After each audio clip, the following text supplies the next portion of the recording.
A sus más de 60 años, Marco Antonio Solís sigue subiendo al escenario con la misma voz que acompañó a millones de corazones. Pero detrás de cada aplauso, sus pasos son más lentos, el cansancio pesa más, y una pregunta inesperada volvió a sacudir su vida. ¿Realmente podría convertirse en padre otra vez? La respuesta parece sencilla, pero conduce hacia una historia mucho más profunda. Para entender su presente, hay que regresar a la pobreza, las traiciones, una familia rota y las pérdidas que jamás pudo olvidar. A primera vista, todo parece en calma.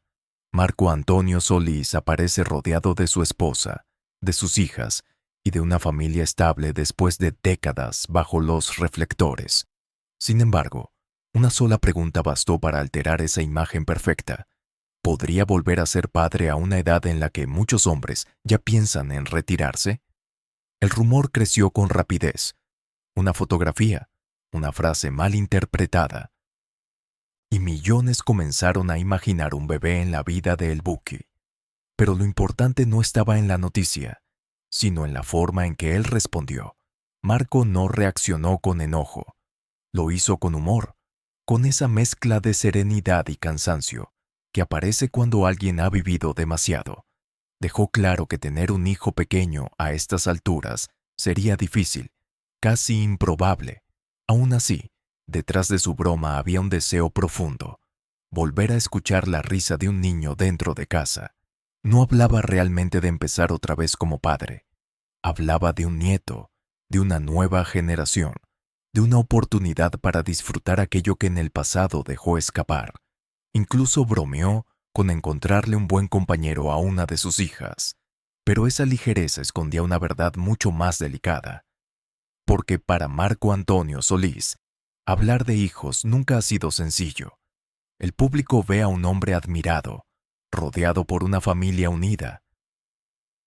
Sin embargo, detrás de esa imagen existen cumpleaños perdidos, largas ausencias y una hija que durante años sintió que su padre había elegido otra vida.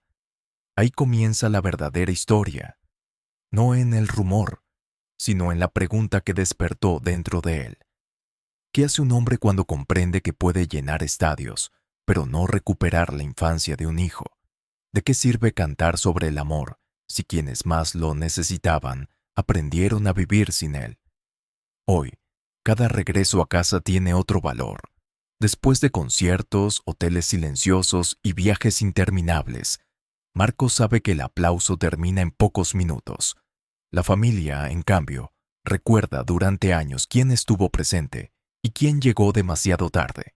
Sus pasos sobre el escenario ya no son tan veloces. El cuerpo exige pausas, los viajes pesan más y la soledad detrás del telón se vuelve difícil de ignorar. Quizá por eso la idea de un nieto lo emociona, porque no representa solo una alegría futura, también representa la posibilidad de estar allí desde el principio.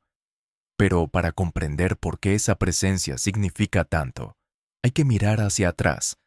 Mucho antes de Cristi Salas y de la tranquilidad actual, existió un niño pobre en Michoacán que comenzó a cantar a los 6 años para ayudar a su familia. Aquel niño aprendió demasiado pronto a ganarse la vida, pero tardaría décadas en comprender algo más difícil: cómo cuidar a quienes lo amaban cuando las luces se apagaban.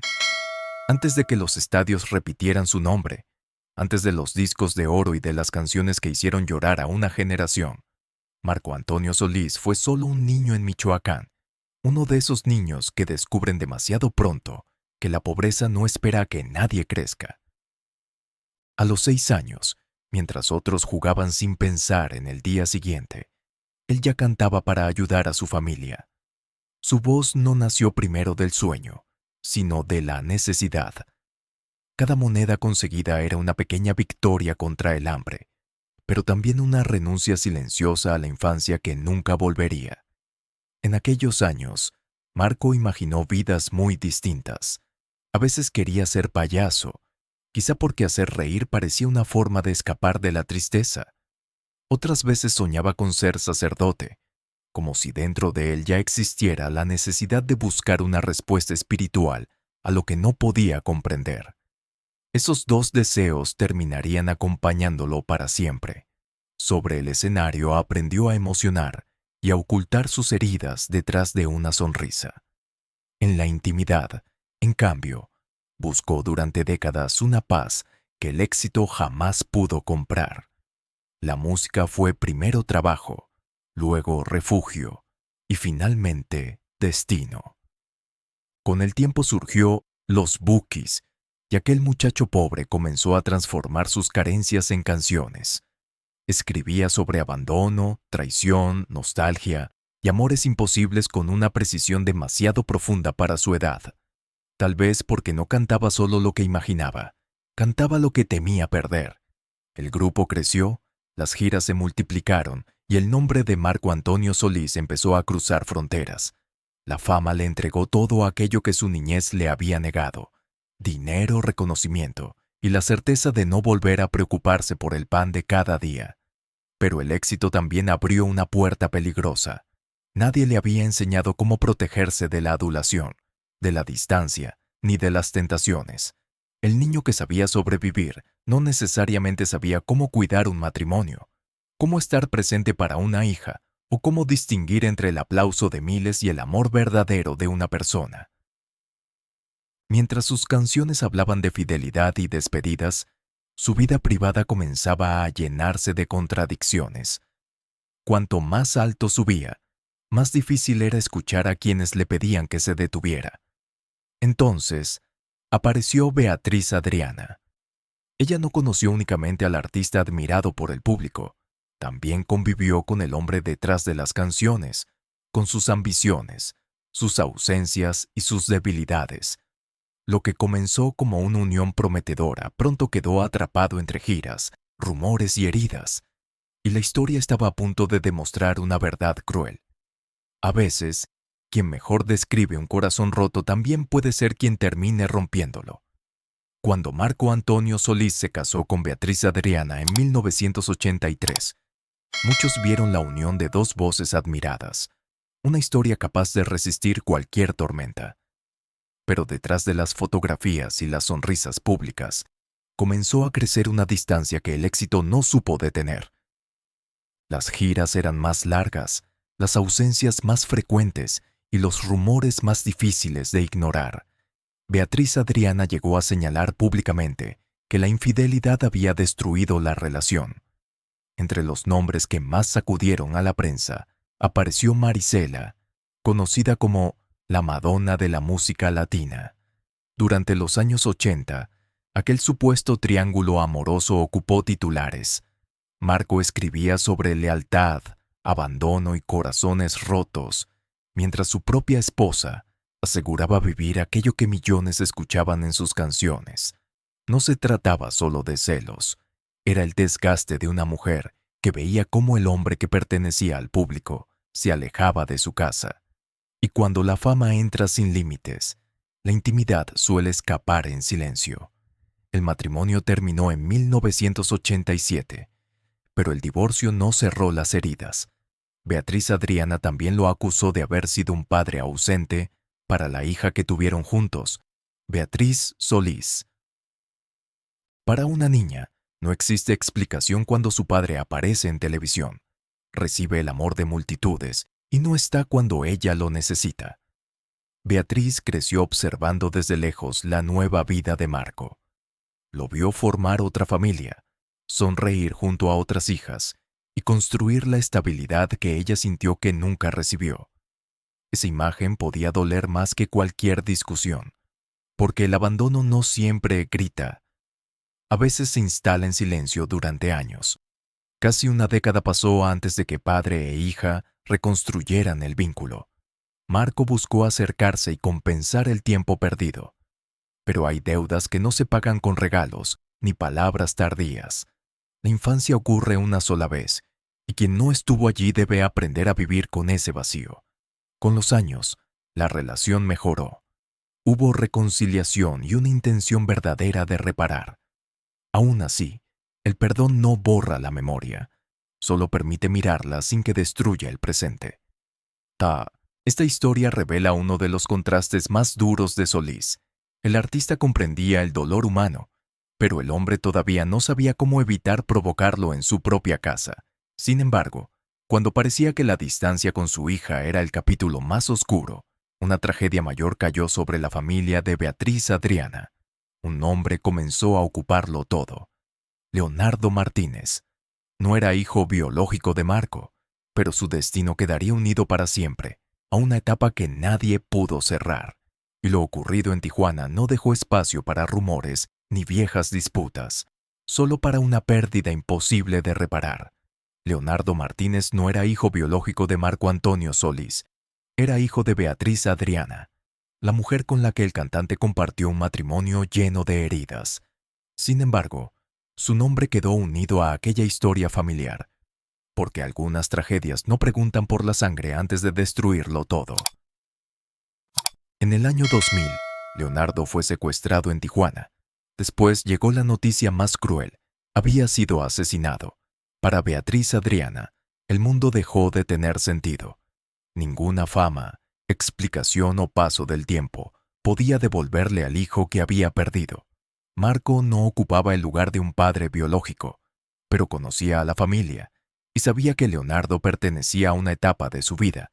La tragedia obligó a todos a mirar de frente aquello que durante años habían evitado: la fragilidad de los vínculos, el peso de los silencios y el daño que permanece cuando una familia se rompe. Ante una muerte así, las discusiones parecen pequeñas. Las acusaciones, los celos y las heridas del divorcio no desaparecen, pero pierden importancia frente a una ausencia definitiva.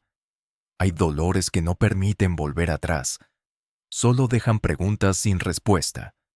Para Marco, aquel episodio pudo convertirse en un espejo incómodo. Mientras una madre lloraba a su hijo, él cargaba con otra distancia, la que lo había separado durante casi 10 años de su propia hija, Beatriz Solís. Ella había crecido sintiendo que su padre estaba en todas partes, menos a su lado.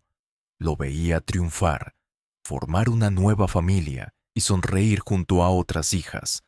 Desde afuera parecía que Marco había encontrado la paz, pero para Beatriz esa felicidad podía sentirse como la confirmación de que ella había quedado atrás. Cuando padre e hija volvieron a acercarse, no bastó con pedir perdón. Marco tuvo que aprender que reparar no significa borrar, significa permanecer, escuchar y aceptar que algunas heridas siguen allí, incluso después de la reconciliación. Con el tiempo, Beatriz volvió a ocupar un lugar en su vida. Hubo encuentros, apoyo y gestos de cercanía, pero los años perdidos no regresaron. Ningún abrazo tardío puede acompañar una infancia que ya terminó. Tal vez por eso, cuando hoy habla de nietos o nuevas generaciones, su voz lleva un peso distinto. No se trata solo de celebrar el futuro, sino de corregir aquello que el pasado dejó incompleto. La tragedia de Leonardo y la distancia con su hija mostraron a Solís una verdad devastadora. El éxito puede llenar estadios, pero no puede proteger a una familia ni detener el tiempo. Y cuando parecía haber comprendido esa lección, todavía quedaba otro descenso. La presión, el alcohol y la ruptura de los Bukis lo empujarían hacia una etapa en la que estuvo a punto de perder no solo a quienes amaba, sino también a sí mismo. En la cima de los Bukis, Marco Antonio Solís parecía tenerlo todo. Los escenarios se llenaban, las canciones cruzaban fronteras y su nombre se convertía en sinónimo de romanticismo. Pero mientras el público veía éxito, detrás del telón crecía una presión que comenzaba a desbordarlo. Las giras interminables, las noches sin descanso y la necesidad de mantenerse siempre fuerte lo empujaron hacia una vida de excesos. El alcohol dejó de ser una distracción ocasional y empezó a convertirse en una sombra constante. No solo dañaba su cuerpo, también alteraba su carácter, debilitaba sus relaciones y lo alejaba de la persona que decía querer ser. La fama puede hacer que un hombre se sienta invencible, pero también puede ocultarle el momento exacto en que empieza a destruirse. Marco seguía cantando sobre promesas eternas, mientras su vida privada se llenaba de ausencias, discusiones y decisiones que más tarde lamentaría. En 1996, los Bookies se separaron. Para el público fue el final de una época, pero para quienes habían compartido años de carretera, sacrificios y sueños, la ruptura fue mucho más dolorosa. No se trataba únicamente de una banda, sino de amigos, hermanos y familiares que habían crecido juntos y ahora tomaban caminos distintos. Marco inició su carrera en solitario con éxito, aunque cada aplauso llevaba una pregunta escondida. ¿Qué se pierde cuando uno consigue avanzar, pero deja atrás a quienes estuvieron desde el principio? Años después, en 2008, apareció otra tormenta. Jacqueline González, participante de la academia, lo acusó de haberle ofrecido apoyo profesional a cambio de cercanía sentimental y de comportarse de manera inapropiada mientras estaba bajo los efectos del alcohol. El caso no derivó en una conclusión pública clara y no detuvo su trayectoria, pero volvió a colocar su nombre frente a preguntas incómodas. Una acusación no debe confundirse con una sentencia. Sin embargo, cuando una figura poderosa es señalada, el silencio tampoco borra el debate. La fama puede proteger una carrera, pero no responde por sí sola a las dudas morales que quedan flotando. Solís comprendió que debía cambiar antes de perder lo que todavía conservaba. La espiritualidad, la disciplina y el deseo de reconstruir su vida se convirtieron en una salida. Alejarse de los excesos no borró el pasado, pero le permitió dejar de repetirlo. El hombre que había aprendido a sobrevivir a la pobreza tenía ahora que aprender algo distinto: sobrevivirse a sí mismo. Y cuando por fin parecía haber encontrado equilibrio, la vida le recordó que ninguna transformación detiene al tiempo. Dos hombres fundamentales para él, Joan Sebastián y Juan Gabriel, estaban a punto de desaparecer, y con ellos, una parte irreemplazable de su propia historia. Después de tantos excesos y silencios, Marco Antonio Solís creyó haber encontrado un equilibrio, pero la vida no siempre golpea cuando uno está perdido. A veces espera a que todo parezca estar en calma, para recordar que nada permanece. Joan Sebastián no era solo un colega, era uno de esos amigos con los que no hacía falta explicar demasiado. Ambos conocían el peso de los escenarios, la soledad de las giras y esa tristeza que aparece incluso cuando miles de personas gritan tu nombre.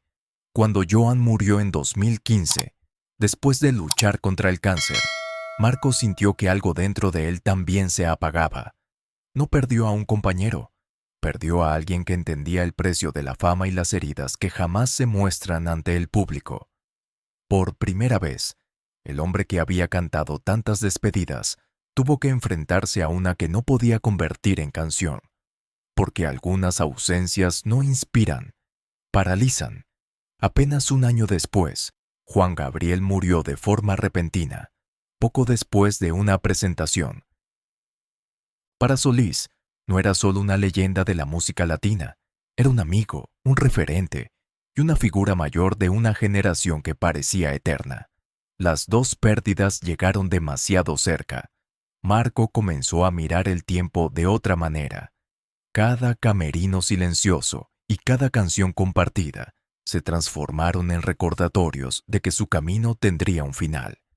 Desde entonces, sus conciertos adquirieron otro significado. Ya no se trataba solo de cantar para quienes seguían allí, sino de mantener viva la memoria de quienes no podían regresar. Cada aplauso contenía una celebración, pero también una despedida. Con los años, el cuerpo empezó a imponer sus reglas. Los viajes cansaban más, las pausas eran más largas y sus movimientos ya no tenían la ligereza de antes. Marco continuaba entregándose al público, aunque detrás del telón aparecía una fatiga difícil de ocultar.